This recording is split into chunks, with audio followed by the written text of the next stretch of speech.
You're listening to the Chronicles of a Gooner, the Arsenal podcast. I'm Martin Tyler, and you're listening to Harry Symeou.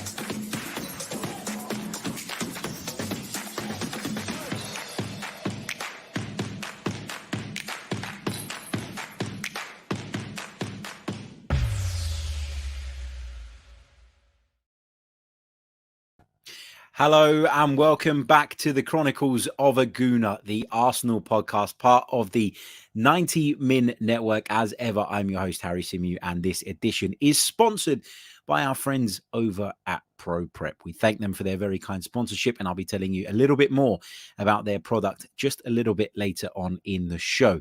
On this edition, we are going to be discussing Arsenal's misfiring attack, and we're going to be talking about how potentially Mikel Arteta could improve things in that department. I think largely throughout his tenure, we've all, okay, there've been wobbles in there and there've been games where that perhaps hasn't been on show. But I think we can all agree that defensively, we have got better. Doesn't mean we're where we need to be. And obviously, if you look at the last few games where we've conceded a shitload of goals, it kind of doesn't really back up this point. It kind of makes you feel like it's a bit of a moot point. But actually, overall, I think we've done a good job, or Mikel Arteta and Edu have done a good job of improving the backline. I think in Aaron Ramsdale, we've got a goalkeeper who you trust, who you believe in, who you feel will only get better over the years. You've got a right back who most of us are quite comfortable with in Takahiro Tomiyasu. Then you move into the centre. Ben White and Gabriel feels like a real partnership for the future. And the options that we have at left back in Kieran Tierney and Nuno Tavares are pretty good as well. So the back line has improved. But one of the big problems that Arsenal are experiencing this season, and one of the big problems that we experienced at various points last season as well, is in the attack. And as Arsenal fans of my generation in particular, it's really difficult to get your head around that. It's really difficult to get your head around the fact that we're watching Arsenal week in, week out, and wondering where a goal is going to come from. I mean, if you think back to the peak Arsene Wenger days, if you think back to some of the striking and attacking midfield talent that we had over the years, to think we're now in a position where we simply can't attack is crazy. And even when things started to go south for Arsene Wenger, you still always felt that this team had the ability to score goals. The problem was largely at the other end. Okay, towards the end, it went a little bit stale and we weren't as good in that department as we had been in years previous to that. But overall, under Arsene Wenger, you always felt like Arsenal could score. And then in came Unai Emery. And again, you can't say that Unai Emery's Arsenal didn't score goals. They had a goal threat. They were much more creative than this current Arsenal side. Only, again, in Emery's case, defence was an issue. But here we are now in December 2021, Mikel Arteta approaching his second year anniversary as Arsenal boss. And lots of people are wondering why a group of forwards that comprises of Pierre-Emerick Aubameyang, 60-odd million pound striker, Alexander Lacazette, 45 million pound striker, Nicola Pepe, a 72 million pound winger, young budding talents such as Emile Smith-Rowe, Bukayo Saka, Gabriel Martinelli, Martin Odegaard. Lots of us are sitting there thinking, how are we at this point where scoring goals is proving so difficult? How are we at this point where we are getting literally one or two good chances a game, and our strikers are now under so much pressure that if they don't take that chance, that is often the difference between us winning or losing a game? How did it come to this? Well, I think there are a number of reasons, and I think there are a number of reasons that we need to look into and we need to address and we need to discuss. And I just want to make it clear, at the beginning of this episode, this is not excusing Mikel Arteta of any of the blame. In fact, I'm going to point a lot of it at him because I do think he is largely responsible for where we are now as an attacking outfit. I do think he's largely responsible for the fact that we don't score goals with any regularity, that you wonder where the goal is going to come from week in, week out. But there are other factors as well that we need to consider. And I guess that the main factor, for me anyway, is the decline in Pierre-Emerick Aubameyang. You are talking about a striker who has been, for the most part of his Arsenal career, a revelation. You're talking about somebody that was brought in for big money, but instantly hit the ground running. He joined mid-season in that half of the season, he was wonderful. He made 13 appearances in the Premier League in that second half of the 17-18 season, managed 10 goals and scored 5 assists. That's 15 direct goal contributions in 13 games. You can't really ask for any more than that from Pierre-Emerick Aubameyang. And then the following season, 18-19, he managed 22 goals and 7 assists, so 29 direct goal contributions in 38 Premier League appearances. And in 19-20, he continued with an identical scoring record of 22 goals in the Premier League alone. And then it went downhill. He was incredibly good in that 19-20 season in terms of the individual contributions he made towards Arsenal's FA Cup victory. 2 goals in the semi-final against Manchester City, followed by 2 goals in the final to finish off Chelsea. He showed everybody that he was still at a very, very high level. The goals in the Premier League, we all knew they were coming. People had at times accused him of being a bit of a flat track bully, someone that scores goals against the weaker sides or the sides that he should score goals against, and maybe went missing in big games. Well, a semi-final against one of the best teams that the Premier League has ever seen, and then a final against a really strong Chelsea side, kind of put that myth to bed. And I think that was a moment where Arsenal felt that they couldn't let this guy go, that they couldn't possibly allow him to walk away, and the need to tie him down to a new contract was seen as a real priority for the club. Obviously, we've seen with hindsight that Pierre-Emerick Aubameyang hasn't been able to maintain that level. You're talking about someone who's entering the latter stages of his career, 32 years old now. Maybe he's lost half a yard of pace. I don't know. But in kind of looking at Pierre-Emerick Aubameyang, it's important that you recognize it's not all his fault, right? The team are generally less creative than they were previously. I think the players around him haven't always performed. And particularly last season, the 2020-21 season, there were a lot of other issues that contributed to Pierre-Emerick Aubameyang not being at his best. We know that his mother went through a really difficult time with her health, and that had an impact on him. He was given some time off. We know that he contracted malaria, and it was a really weird bloody season, wasn't it? He managed 10 goals in 29 appearances, so nearly 1 in 3, if you want to look at sort of ratios. This season, he started the season again, 4 Premier League goals from 14 appearances, and we're still seeing the Pierre-Emerick Aubameyang light, if you like, the kind of half version like we saw last season. And although I think he's got a lot to answer for, and I think a lot of the responsibility lies with him, I think there are issues with the way that this team play that are contributing to him getting less opportunities, less chances, and it's something that's impacting the entire team. So I think a large part of Arsenal's lack of potency or lack of threat in front of goal has come down to the fact that it's as simple as the guy who had been leading our line, the guy who had been our main man in front of goal, is just not at the level that he was 2 seasons ago. And that is difficult for the manager because he's someone that Mikel went big on. He gave him the contract. He, tried to persuade him of the project, made him believe that this was the right place to be. All of that was done behind the scenes as the club desperately tried to keep hold of Aubameyang, only to see his level drop dramatically. People have looked at him and gone, well, it's because he's on a massive contract now. He doesn't care anymore. I think that's a little bit disingenuous. I think it's unfair without any actual reason to believe that a professional footballer at the top of the game has just decided he doesn't want to do it anymore. And he's just taking a kind of the easy route and having a bit of a free ride. I think it's unfair to say that is fact. I think there have been a few incidents along the way, i.e. the North London derby thing, where you're probably looking at him and going, your attitude doesn't look great. But I would say that this season, although the goal output hasn't dramatically improved, what you are seeing now is that Pierre-Emerick Aubameyang is at least working harder, is at least pressing as is being instructed by the manager. And I guess when you've got the effort and you've got the buy-in, I think you can, as a fan, accept missing chances from time to time a little bit easier. But at the end of the day, a lot of this lays at the feet of the manager. Because I can talk about Pierre-Emerick Aubameyang until I'm blue in the face, because I do genuinely believe that he's just at a point in his career where he's not going to be as effective as he once was.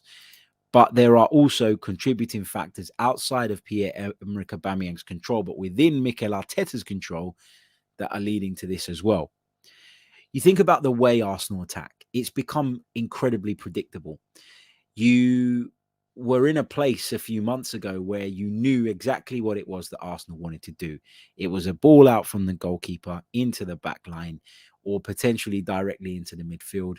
You'd see Xhaka pick it up, Partey pick it up, whoever, hit the flank, and Kieran Tierney would bomb forward down the left-hand side and look to put the ball into the middle of the penalty area. It was an approach that clearly wasn't working. It was an approach that led to us getting plenty of crosses into the penalty area, but that doesn't mean anything if you haven't got forwards who are capable of capitalizing on that, forwards who are capable of occupying centre halves, forwards who are capable of escaping centre halves, forwards who thrive on that kind of service. And there are plenty of forwards in world football that love that kind of service, but we don't have them. Aubameyang likes to play off the shoulder. Aubameyang likes to be played in behind. Aubameyang likes to drift onto the left flank and pick up the ball and drive infield. That is Pierre-Emerick Aubameyang's game. And so to ask him to play as a bit of a target man striker, always looking to get across the near post, for example, or hold the ball up for everybody else, it's you're asking him to do something that he just won't do. And the same with Alexander Lacazette, bit more of a hold-up player, bit more robust physically, bit more willing to drop that bit deeper and bring other people into the game. But ultimately, again, is not a striker that thrives from crosses. And that lays with the manager. You know, you can have a very clear philosophy in your mind as a manager going into a football club, but you have to adapt very quickly when you see that it's not working. And one of my biggest frustrations with Mikel Arteta has been that he's persisted with that particular pattern of play and drilled it and embedded it into this team so much that we're finding it hard to get out of it now. And other people will have looked at it. And I heard Tim Stillman say earlier this week, and I think this was absolutely spot on, that if you're an analyst working on a kind of preparation for a game against Arsenal, you might as well take the day off because you know exactly what you're going to get and you know exactly who you're going to get it from. So this insistence on working the ball into these wide areas and putting the ball into the box has led to us, I think, becoming predictable and becoming incredibly stale. And as I say, if you're an opposition side, you'd be quite happy to let Arsenal work the ball out to that channel and trust in the fact that you will defend the cross and defend in an area of the pitch where you've got plenty of numbers. It's a big problem. And I felt like when Nuno Tavares was playing at left back and Sambi Lokonga was playing in midfield, that we saw a little bit less of that because these guys hadn't had it drilled into them and were a little bit more kind of spontaneous in the way that they attacked.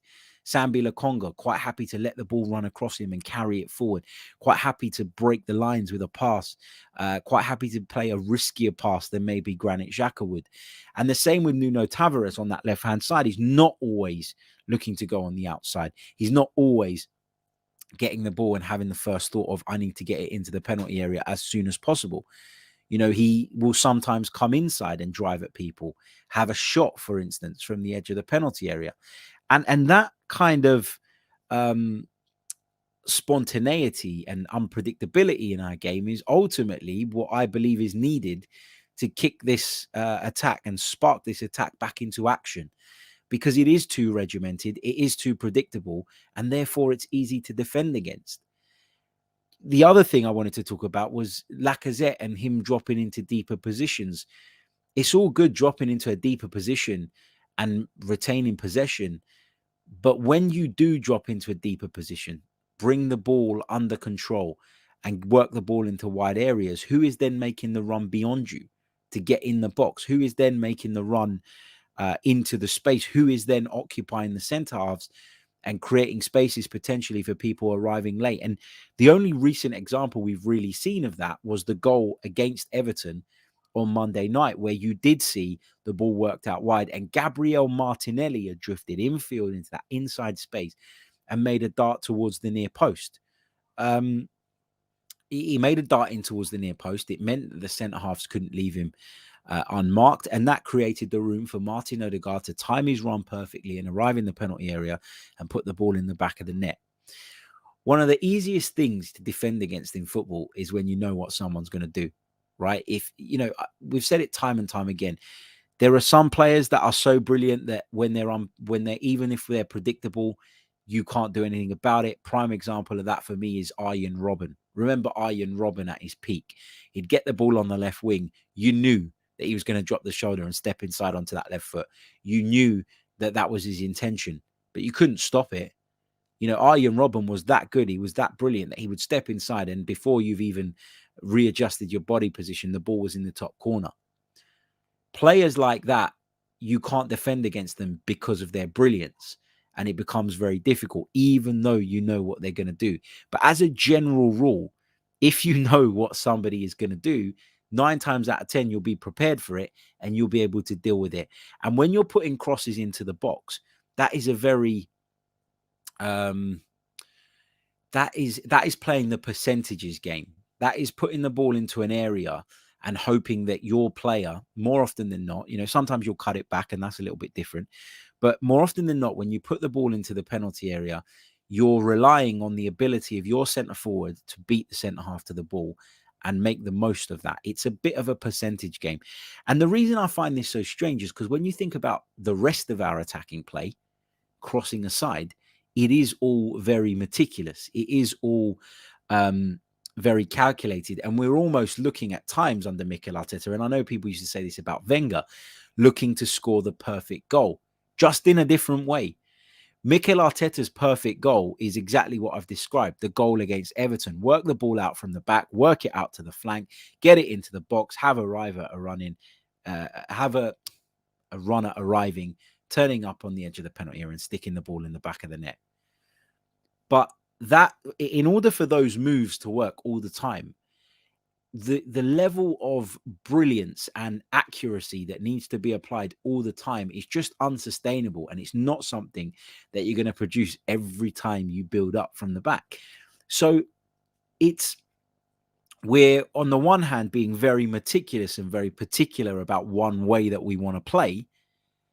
And on the other hand, we're saying that we want to play the percentages game by putting the ball into the penalty area and hoping that our strikers can win it and make something of it. Now, if you've got a striker who's fit for purpose, the law of averages says that that striker will win more of those balls.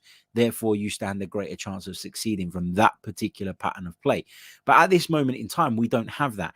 And this is where I say to people that one of the issues with Mikel Arteta is that he's come into this club with a very clear idea in his own mind of what he wants and what he wants to see. And the problem with that is, as a young manager, there is no hard, concrete evidence that what you are thinking in your mind is going to work. If you're Marcelo Bielsa, right, prime example, and Leeds are having a difficult time at the moment, but if you're Marcelo Bielsa, you have coached at a very high level for 30, 40 years. You are very clear in your mind what your philosophy is. And the reason you're clear and sure about it is because it's worked, is because over time, you've had relative success off of the back of it. You've seen what it can do, and therefore you believe in it. If you're a new manager, you can't be so rigid in your philosophy. Your philosophy as a manager is something that you need to develop over time. It's something that will come from your kind of initial thoughts and then complemented by what you're learning or what you have learned throughout your career to date. And so if you come in as a new manager and you have set patterns of play in mind, you have an idea about how you'd like to build up, there comes a point where when it's not working, you have to recognize that you need to learn and you need to adapt, and you need to do that pretty quickly, especially at the highest level. And one of the biggest frustrations about the game against Everton was that it felt like we had slipped back into the Arsenal that we'd seen prior to that decent run that we went on. And people had thought we'd turned the corner. People felt like we were being a little bit more spontaneous and that we were being a little bit more aggressive in our press, therefore winning the ball higher up the pitch and causing teams more problems. And then to slip back into that was really, really frustrating. So I've pinned a lot of the blame on this, on Mikel Arteta for his ideas and the fact that he stands on the touchline. And I've seen this. I was very lucky to have been at a couple of games during the lockdown period where there were no fans in attendance. And what we got from that as people covering the club was we got a real insight into exactly what it is that Mikel's asking for from the sidelines, because there was no background noise. You could hear every word. And Mikel is somebody who stands on the touchline and coaches every pass, coaches every every move. And as a player, you're going to listen to your coach. But I think you need to be able to have the balls, let's put it like that, to go, nah, you know what? I'm going to do what I think here. And I'm going to be spontaneous because I believe in my own ability. And I believe that what I am thinking and what I feel I can do right now is the right thing. And I don't think we've got any of that. Why? Because we haven't got that type of character in the side.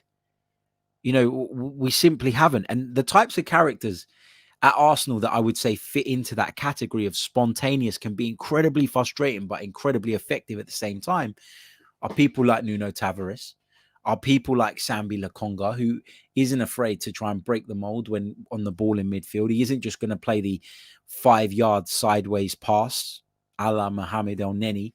He's going to do something different, and he's not afraid to do that. And sometimes he'll lose the ball in difficult areas, and sometimes we'll get caught out as a consequence of that. But you have to be brave. I remember when we used to talk about Alexis Sanchez, one of the common criticisms he used to get toward the end of his Arsenal career, when it was quite clear that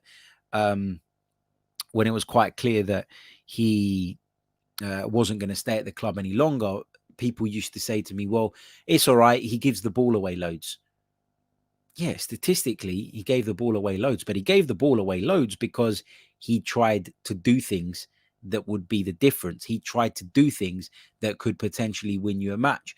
And I'm not saying you need all 11 players to be like that. In fact, you need a lot of steady eddies, if you like, in a football team. But you need players who are willing to break the mold. And you look at the central defensive position where a lot of our play starts from. And I think in Ben White, we've got someone who's quite happy to carry the ball out. He's doing it a little bit more frequently. We got into trouble from it against Everton. But again, I'm not going to sit and beat up Ben White for it or have a go at Ben White for it, because I think you need that. You need someone who's got the balls from time to time to do that. You need Ramsdale to ping passes into midfield sometimes, even when it's a bit of a risk, because that is how you break people down. You don't break people down by playing it left, then right again, then left, and then right again, and just waiting for the crack to appear, because sometimes it won't appear. And those cracks won't appear often enough for you to then be able to take advantage and do what you need to do to win the game. So I think that spontaneity is something that's hugely missing from this Arsenal attack. And that comes from two things. It comes from the coach coaching it out of people. It comes from a coach being so insistent about what he wants that you end up on the training ground doing something so much that it almost becomes second nature. You do it without even thinking about it. And I think that's on Mikel Arteta. But you also get players who maybe aren't as confident in terms of their character as some of the players I've mentioned, who will then fear doing that because of the consequence of losing the ball. If you believe that in your manager's mind, his priority is that you don't lose the ball, for example, you would be reluctant to try that little bit extra. But trying that little bit extra is what can break down an opponent. And it's one of the reasons that I'm massively disappointed that Nicolas Pepe's omission from the side, and the fact that Nicolas Pepe doesn't get a look in whatsoever at this moment in time. Does his attitude stink? Maybe. Is he not pulling his weight on the training ground? Perhaps. But a good manager finds a way of, I'm not going to say keeping everybody happy, because that can often be impossible.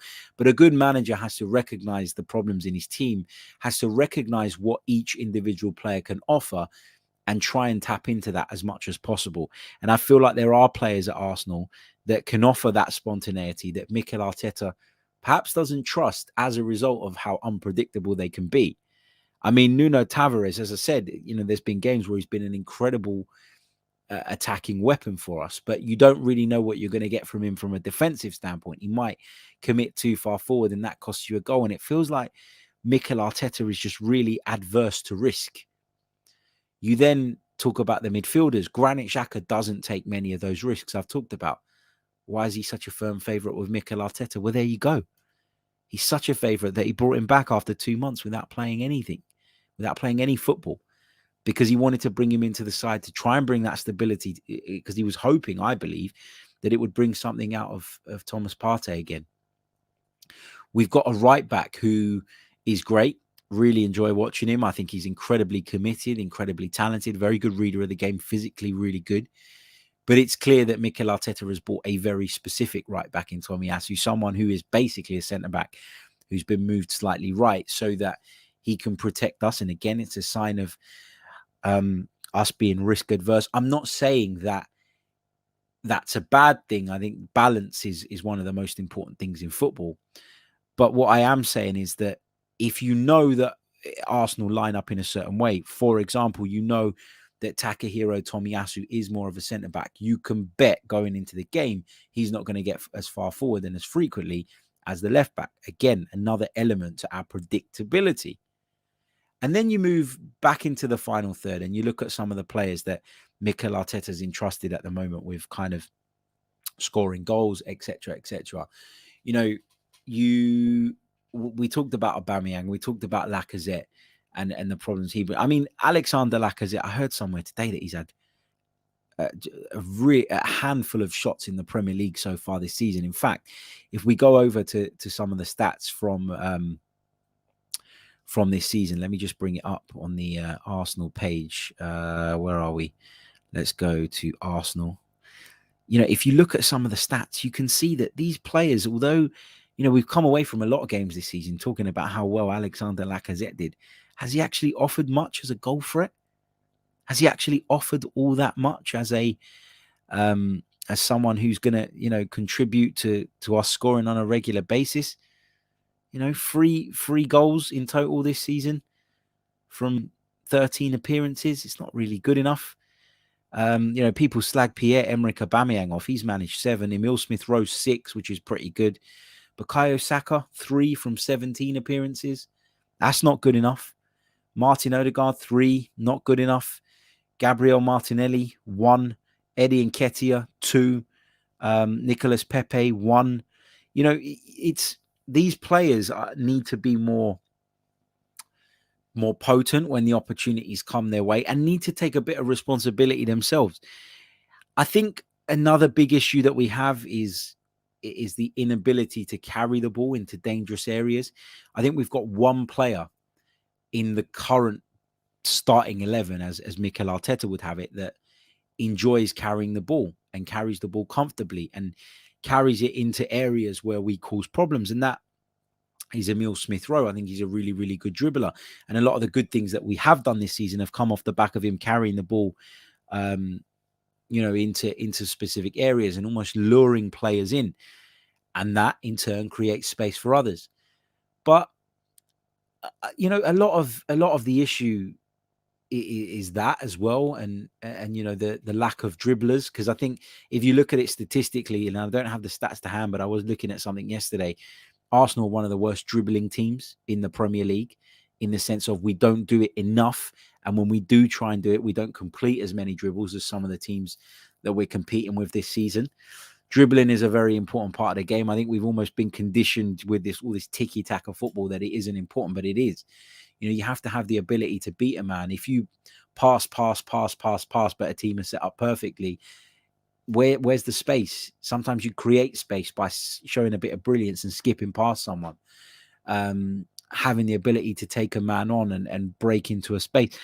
All of these things are really, really lacking in this Arsenal team. And I believe that although we won't fully solve this problem until we go and upgrade in terms of our attackers in the transfer market, I do think there are certain things that Mikel Arteta can do to improve our attack. And I think one of them, or the main one, is taking the shackles off of certain players. I think another one is including more of the players that possess that particular skill set, the ability to dribble with the ball, the bravery that is needed to do things like that, I can't believe that Nicolas Pepe is being completely overlooked at the moment. I can't believe that Eddie Nketiah is being preferred over him in wide positions. I think that's absolutely crazy. I mean, Nicolas Pepe, he's appeared 9 times this season. And although he's only scored 1 goal, he's provided 3 assists. That's 4 direct goal contributions in 9 appearances. It's a pretty good ratio. And I know it's a small sample size, but when you compare that ratio to some of the players in terms of their direct goal contributions with their appearances, etc., etc., for example, if you look at Bukayo Saka, 5 direct goal contributions in 17 appearances. That's not even 1 in 3. If you look at Emile Smith-Rowe, 8 in 16, that's 2 a game, which is around about what Pepe's is. Martinelli, 3 direct goal contributions in 11. Again, that's, nearly 1. It's not not even 1 in 3.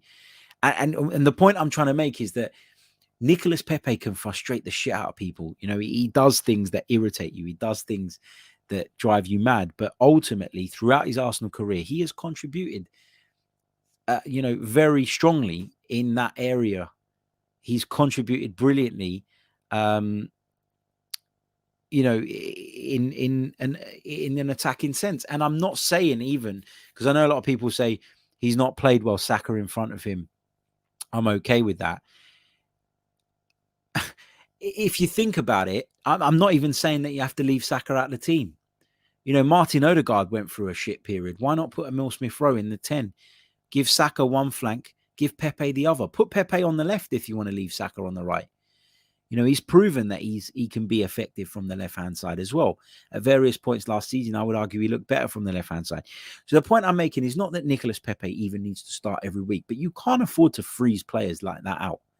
You can't afford to say to Nicolas Pepe that you've now fallen down the pecking order below Martinelli, below Nketiah, who doesn't even want to be at the club. You just can't do that. It's absolute madness. And it's almost sending a message that you're not going to accept anybody with any degree of spontaneity and any bravery in the way they play. I mean, you look at last season, Nicolas Pepe scored more goals than Pierre-Emerick Aubameyang. And he's a winger. Yet you pick Pierre-Emerick Aubameyang most weeks and Nicolas Pepe can't even get a sniff on the bench. I don't care if his attitude is a little bit questionable. He's obviously a player that needs to have confidence. He's obviously a player that needs to have an arm put around him. And he's obviously a player that is, is struggling with that at this moment in time. I just think as a manager, if you're looking at your group and you're not getting the goals you want from Aubameyang, you're not getting the goals you want from Lacazette, and your attack has been completely devoid of spontaneity, and the ability to kind of freestyle, which is ultimately what you need to do as an attacker, I don't see how you can then look at Nicolas Pepe and say he's not even an option. And this is where Mikel Arteta, for me, is shooting himself in the foot. I don't think bringing Nicolas Pepe in the side or playing him more frequently automatically fixes the problem, but I think it helps the problem. And I think that what we've done now or Mikel Arteta's done, is he's clearly shown who it is that he prefers, who it is that he wants to see staying in the side, and sent a negative message to Nicolas Pepe, which means he can't possibly be engaged anymore. And if we were firing on all cylinders, and if Arsenal were blowing teams away week in, week out, I would sit there and say, well, you know what, it is what it is. But Nicolas Pepe is in a place now where he's been completely excluded, and I believe he still has a lot to offer to this attack. As I say, look at last season. Alexander Lacazette was our top scorer with 17 goals in all competitions. Second behind him was Nicolas Pepe with 16 goals and 5 assists. Aubameyang got 15 goals. But then if you look further down the list, and I'm not really going to look at Emile Smith-Rowe here because he made significantly less appearances, 33 appearances. But Bukayo Saka, who only played 1 game less than Nicolas Pepe, well, he only scored 7 times. So Nicolas Pepe scored more than double the amount of goals that Bukayo Saka did. Yet Nicolas Pepe has been the one to be bombed out. And look, let me make this clear. I'm not saying that you need to get rid of Saka. I'm not saying that Saka doesn't bring other positive things to the team and to our game. He does. But we're talking about an attack that lacks potency, an attack that does not score with anywhere near enough regularity. And we have a player who was our second top goal scorer last season being completely frozen out. Are there other reasons? Maybe. But you know what, Mikel Arteta? Your back is against the wall. Your team are not firing on all cylinders at the moment. And although we went through a pretty decent run just prior to this last run of defeats, we have never this season looked convincing as an attacking outfit. So how do you fix your attack? You need to take away the shackles or release the shackles from some of these players. You need to be less rigid in the way you want your build-up play. You need to stop coaching people into playing specific patterns that are very obvious and that opponents will pick up on with a simple bit of video analysis. And you need to include players who have that spark and have that brilliance about them so that they can make moments happen. And this sums it up. Caps, no risks, no reward. Absolutely, mate. If you think back to Liverpool when Jurgen Klopp come in, and I always make this comparison because they were a team that were nowhere near where they needed to be. One of the great things about Liverpool at that point was you were watching them and you knew they were going to score because Jurgen Klopp had placed such big kind of emphasis on that. You knew that they were going to score. You knew that they were going to concede, but you kind of looked at it and you went, well, when he gets that defense right, when he gets that balance right, will be great. And I always think that one of the hardest, well, it is the hardest thing to do in football is to score goals. If you can score goals, your other problems will solve them. You can solve your other problems. You think about Liverpool, they built the attack first and then they solid up the defense. If you think about teams that have, come up from the Championship and survived in the Premier League, Leeds last season, and survived comfortably, by the way, it's always the teams that can score goals. It's always the teams that have a goal threat that manage to do enough over the course of the season to see themselves through. If you can't score goals, that is a major, major problem. And Arsenal at this moment in time can't score goals, and a different approach needs to be taken. Of course, if you get better players in, then maybe some of the tactical stuff that I'm talking about and maybe some of the kind of patterns of play that Mikel Arteta wants to see would be more effective. I'm not disputing that. But right now, in the middle of December, you can't just go out and bring in a load of players. And I'd question how much Arsenal are going to have to spend in January. I don't think they're going to go and break the bank and go mad on a striker or a winger. But if you can't, in the meantime, bring in that player that you want or the player that you believe is going to upgrade the attack instantly, you need to find a way of getting the maximum out of the options you've got. And I don't believe we are, because I believe we've got a very good attacking option in Nicolas Pepe, who can be frustrating, but as can everybody in this Arsenal team, sitting and rotting essentially on the bench, not getting a look in. And when I see others who maybe work harder, maybe are more inclined to follow the manager's instructions to a T, are getting the nod, but aren't helping us in a goal scoring sense, it drives me mad. I mean, Alexander Lacazette is a really good example of this.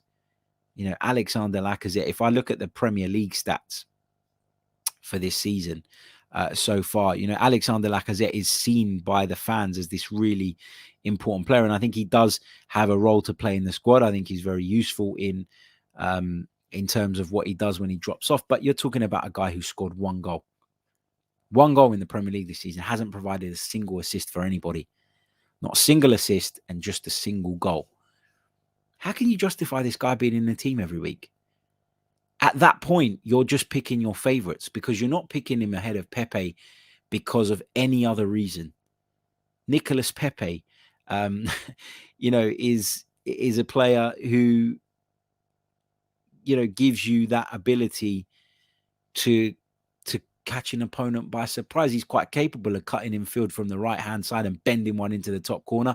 He's quite capable of sticking a free kick in the top corner.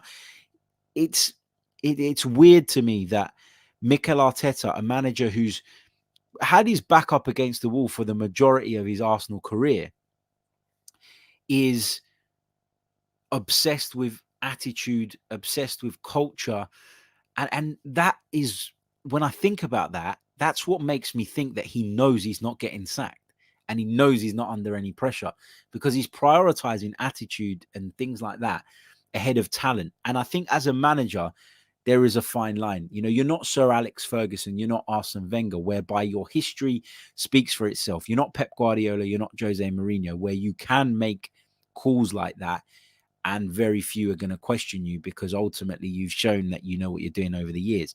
You're talking about a new manager who's clearly had an ongoing issue with the attack, who is overlooking a player who offers much more in the attacking third than at least 2 or 3 players that he is regularly selecting. So that's where I'm at. You know, that's where I'm at. You know, we're not creating sufficient chances. We're not breaking people down with enough regularity. We are very predictable in our play, and I think that temporarily improved when certain characters were picked in the side, Lokonga, Tavares. I think ultimately, though, the reason that they've been left out of the team since is because of that very reason. Because Mikel Arteta doesn't do spontaneity. He doesn't do risk. Everything needs to be calculated. Everything needs to be very meticulous. And in a lot of ways, he's a bit of a control freak. And I think there is a balance to be found. You know, you need to have your philosophy. You need to have your way. But you also, at some point, have to accept that you're not perfect. And you need to accept that you might be wrong. And if you refuse, then you're going to die off of it, because Mikel Arteta is in a tough position now, and the fans in a lot of ways have turned against him. Hakuna, why are you spamming the chat box with my name? Yes, mate, we know you're there. But if you know what you want, that's fine. But as I said right at the top of this podcast, as a new manager, you can't be 100% set on what you believe is the right way, because you haven't got the experience or the evidence to show you that definitely works. Got to be adaptable, and a philosophy is not something that you cook up in your brain and then you go out on the training pitch. The initial philosophy or your initial thoughts will, in many ways, be the basis of your philosophy going forward. But you will learn what works, you will learn what doesn't work. And a good manager constantly adapts that philosophy and adapts their ideology based on their experiences, based on what they've seen, based on the players they have, and then manages to maximize it. And I don't think Mikel's doing that in an attacking sense at this moment in time. So, yeah. How does he fix the attack? As I say, take the shackles off some players. Obviously, ultimately, the best way of fixing it, and the only long-term way of fixing it, is to go out and bring in new players. But if you're obsessed with a certain ideology and certain patterns of play, are you then going to bring in the right players? Or are you just going to bring in players that do exactly the same as the players that you've currently got, or what you're instructing your players to currently do? And that's my big worry about this. Because defensively, I think he has overall brought some structure. And I think he's made some really good defensive signings. Do I trust him as much to go out and make the right attacking signings at this moment based on what we've seen? I don't. And as a football club, I'd be reluctant to give him a shit ton of money to go and spend on wingers and forwards, when actually he's never shown me that he can get the maximum out of the ones we've got. So, yeah, little bit worried about that. I do think the attack is a big problem. I think, as I say, the ultimate fix is probably to go out and get better players. Sometimes it can just be as simple as that.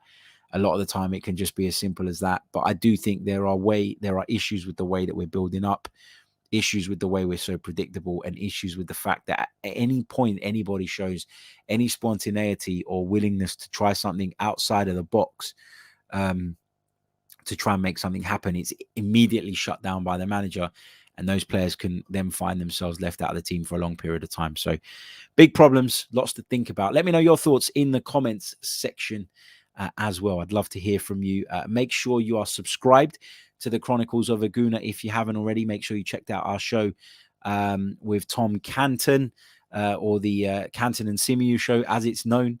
over on Tom's channel. We'll be doing that again next week. It'll be on this channel next week, so please do check it out. We've got over 150 of you watching at the minute, but there's only 49 likes on the board. Guys, hit that like button. Let's try and get it up to 100 likes between now and the outro rolling. Vinny's asking about my team for Southampton. We'll talk about that on tomorrow's show, so make sure you tune in. We'll be doing that.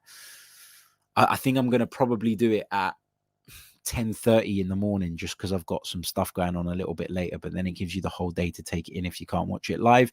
A point that is raised by Harvey just before we go that I think is really important as well. Do you think it's also a mistake that we seldom have a striker in the box? I do. I talked a little bit earlier on about occupying centre halves. A centre half is at their most comfortable when they can sit on the edge of their box with nobody running in behind them and the play all taking place in front of them. They never want to turn and run back to their own goal. They never want to be facing their own goal. They never want to really be side on dealing with balls being cut back from the wide areas. If you don't put people in the box, if you don't have a striker constantly standing on them and giving them something additional to think about, then you make their day, evening, afternoon a lot more comfortable than it should be, and a lot more comfortable than most will make it. Therefore, I agree with you, Harvey. It is important that you do get strikers pushing right up, and your striker needs to be your spearhead. And we've almost become obsessed. Is it a Pep Guardiola thing? Is it the false nine thing that Pep Guardiola employs? Is that why Mikel Arteta is quite happy, to drop into deeper areas? Is that why? Because he's seen Man City do it? I don't know. Is that why he's quite happy for us not to push strikers into the box or have strikers starting really high up the pitch and on the centre half? I don't know. But ultimately, Man City have a shit ton of quality players who will make those runs and who, when they get the ball in and around the box, have the individual brilliance to make things happen, and we don't. So that's the big difference, I guess. Anyway, thank you all so much for tuning in. Let me know your thoughts on the discussed subject. I'd like to hear from you. It is really important that we get your thoughts. It's one of the things I love about this podcast. But before we go, and I almost forgot to do this, I've got to give you guys a message from our sponsors, Pro Prep. As I mentioned right at the top of the program, the Chronicles of a Gooner for the month of December is sponsored by Pro Prep. It's the perfect study tool for university students undertaking science, technology, engineering, or maths related modules. It can halve your study time. Pro Prep provides bite-sized videos related to the module or course, which can be accessed from any device at any time, and it's already helped over 500,000 students to pass their exams. They provide customized STEM study tools that match your syllabus. Long lectures are condensed into short and clear video tutorials, and after videos you can go through what you've learned with interactive exercises and practice questions, so you'll be ready for the exam. You can even submit your questions to the Pro Prep professors and receive a video answer within 24 hours. Pro Prep have created a special offer just for our listeners. All you need to do is go to their website, which is linked in the description. It's proprep.uk/info/football. For more information, check it out, and our listeners can sign up for a free 30-day trial without inputting any credit card details whatsoever. That's ProPrep, proprep.uk/info/football. Check it out, ProPrep, the ultimate study tool, and we thank them for their very kind sponsorship. I'll be back with some more content for you guys tomorrow. If you are interested, I am commentating on the Atalanta Villarreal game. I wasn't meant to be, but obviously it got rearranged and the game has been passed my way, which I'm delighted about. So really looking forward to that. Atalanta versus Villarreal. If you're watching us live, if you're watching this later or tomorrow or listening on the audio, you probably missed it. But yeah, 6 p.m. Flash score app. If you're interested, get involved. Love to hear some feedback. Catch you all very soon. Until next time. Goodbye.